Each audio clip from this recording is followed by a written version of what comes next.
Pour le chrétien, faut-il fêter la Saint-Valentin, oui ou non? Alors n'allez pas chercher dans la Bible, car la Saint-Valentin n'est pas une fête chrétienne.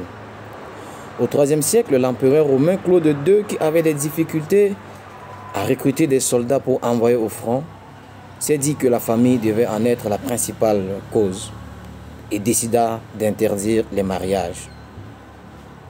Le prêtre Valentin continua quand même à célébrer l'union des amoureux en cachette.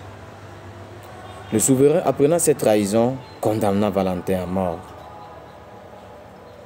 Quelques années après, précisément en 495, le pape Gélas Ier décréta la fête du 14 février en l'honneur de 3 différents saints, Valentin de Terni, désigné comme le patron et protecteur des amoureux, Valentin de Réti et Valentin de Rome.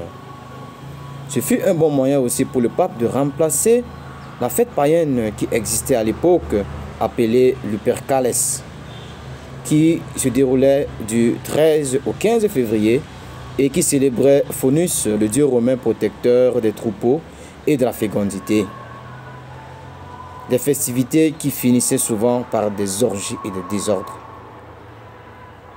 En 1969, le pape Paul VI va enlever la fête de Saint-Valentin du calendrier liturgique romain à cause de multiples confusions vis-à-vis de ses origines controversées. La Saint-Valentin devient donc une fête laïque. Aujourd'hui, l'Église célèbre la mémoire de Saint Cyril et Méthode. La Saint-Valentin est finalement devenue une fête commerciale pour certains et une occasion de célébrer l'amour pour d'autres. Le chrétien aujourd'hui n'est pas appelé à fêter la Saint-Valentin à la manière païenne pour se laisser aller aux orgies, mais il doit plutôt profiter de ce jour pour honorer et renforcer le lien conjugal et ainsi donner un témoignage d'amour à notre monde qui en a tant besoin. Bonne fête de Saint Cyril et Méthode à tous les chrétiens du monde entier et bonne fête de la Saint-Valentin à tous les amoureux.